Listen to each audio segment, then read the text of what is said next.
Whenever you're asked about the game of basketball and what places restrictions, nudges, and digs in the game, you gotta go back to the roots. Basketball was founded in 1891 by Dr. Nye Smith. Ever since the game has been developed, the easiest but hardest shot to make is the shot that comes after the player is fouled, and that's the free throw. When it comes to shooting free throws, in the game of basketball, there are not only restrictions placed on the shooter, but there's also extrinsic factors that set into the shot as well.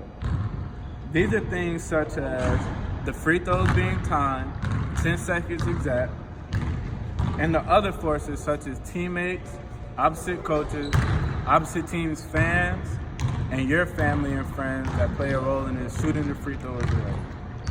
When it comes to creating the ecology of attention, you have to know how to focus your attention on the shot at hand.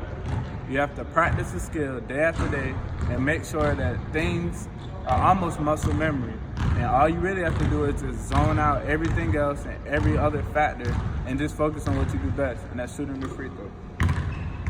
Whenever it comes to things that can set into your free throws, it's really a team game just as much as you. If a player from an opposite team or your team violates the area in which you shoot the free throw, that counts against or for your team.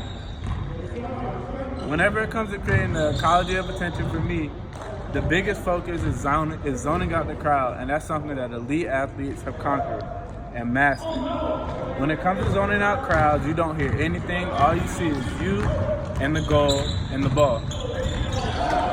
When it comes to how is this an embodied activity and what is the virtual reality of shooting free throws, we can actually walk through it. This is the baseline. From the baseline to the three-point shot is exactly 30 feet. From the baseline to the free throw line is 15. We'll walk that now.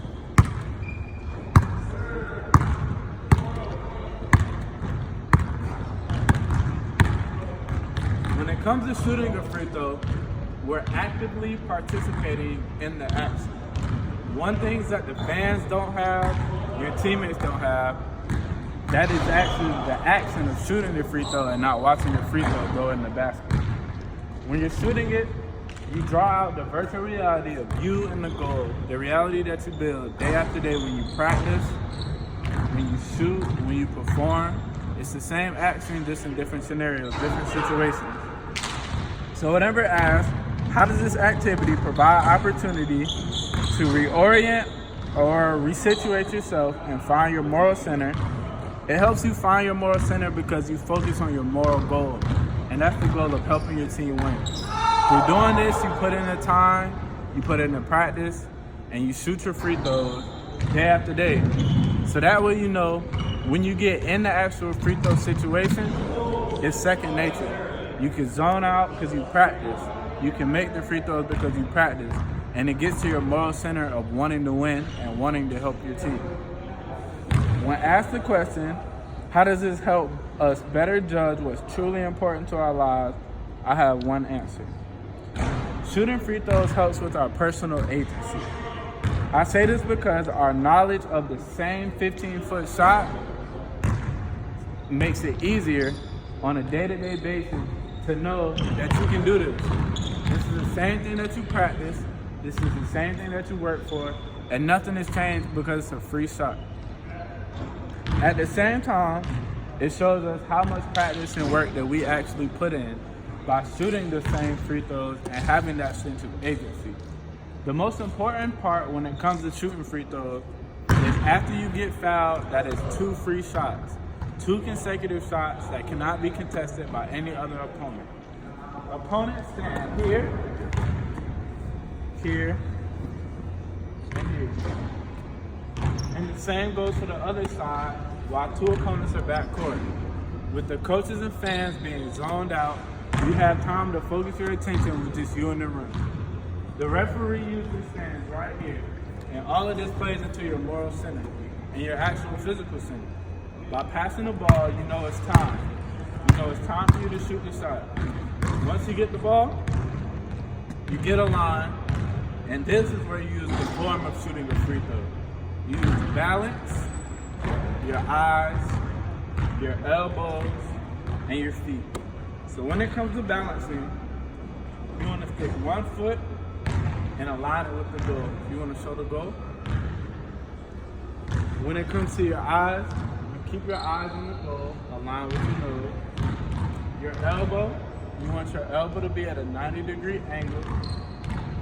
And your feet, you want your feet to be pointed straight. Now when it comes to the free throw line, you can come closer.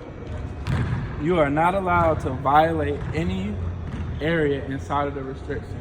So that's why your teammates can't jump in before you shoot or while you shoot. And that's why you can't step over the line. So when it comes to shooting the actual free throw after the referee has handed you the ball, you want to take time to focus in and get in your zone.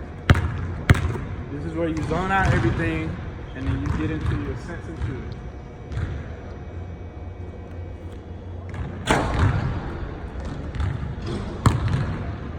And that's how you actively shoot a free throw. And the game of basketball, once again, was created by Dr. Naismith in 1891. And shooting free throws can take us back to things even such as philosophy. As long as you know your moral center, your character, your why, and your how, you can make anything happen by concentrating, zoning out things that don't affect your situation, and focusing on things that will. Thank you.